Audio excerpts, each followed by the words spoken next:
How to attract to yourself the things you desire.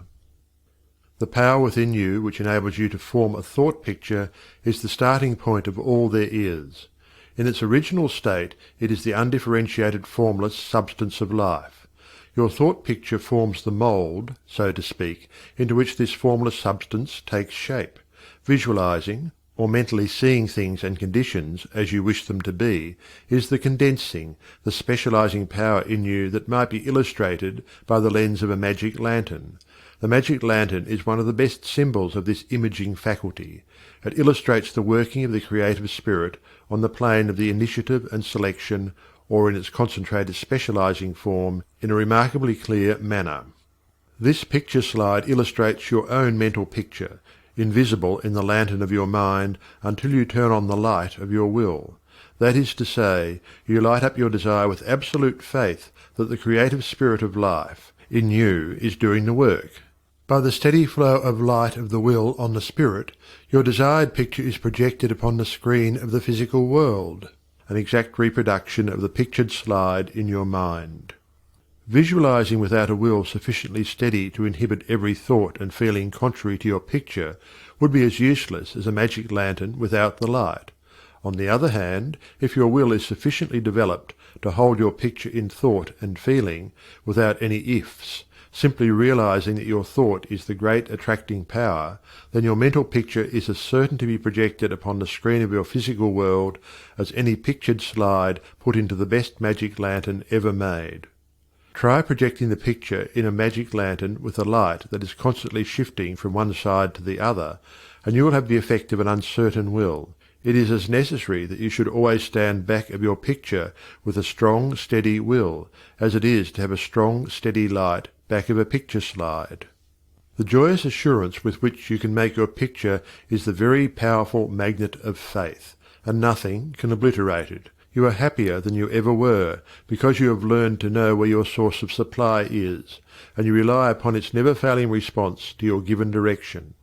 When all is said and done, happiness is the one thing which every human being wants, and the study of visualization enables you to get more out of life than you ever enjoyed before. Increasing possibilities keep opening out, more and more, before you. A businessman once told me that since practicing visualization and forming the habit of devoting a few minutes each day to thinking about his work as he desired it to be in a large, broad way, his business had more than doubled in 6 months. His method was to go into a room every morning before breakfast and take a mental inventory of his business as he had left it the night before, and then enlarge upon it. He said he expanded and expanded in this way until his affairs were in remarkably successful condition. He would see himself in his office doing everything that he wanted done. His occupation required him to meet many strangers every day. In his mental picture he saw himself meeting these people, understanding their needs, and supplying them in just the way they wished. This habit, he said, had strengthened and steadied his will in an almost inconceivable manner.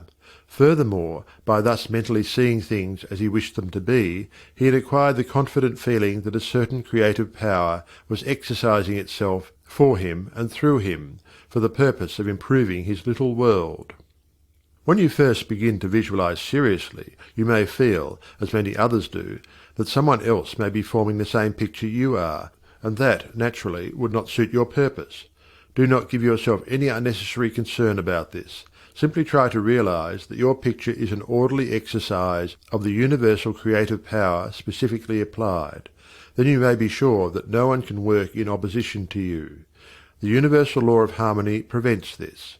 Endeavour to bear in mind that your mental picture is universal mind exercising its inherent powers of initiative and selection specifically. God, or universal mind, made man for the specific purpose of differentiating himself through him. Everything that is came into existence in this same way, by this self-same law of self-differentiation, and for the same purpose. First the idea, the mental picture, or the prototype of the thing, which is the thing itself, in its incipiency or plastic form. The great architect of the universe contemplated himself as manifesting through his polar opposite, matter, and the idea expanded and projected itself until we have a world, many worlds. Many people ask, but why should we have a physical world at all? The answer is because it is the nature of originating substance to solidify under directivity rather than activity, just as it is the nature of wax to harden when it becomes cold, or plaster of Paris to become firm and solid when exposed to the air. Your picture in this same divine substance in its fluent state, taking shape through the individualized center of divine operation, your mind. And there is no power to prevent this combination of spiritual substance from becoming physical form. It is the nature of spirit to complete its work, and an idea is not complete until it has made for itself a vehicle. Nothing can prevent your picture from coming into concrete form except the same power which gave it birth, yourself. Suppose you wish to have a more orderly room. You look about your room, and the idea of order suggests boxes, closets, shelves, hooks, and so forth.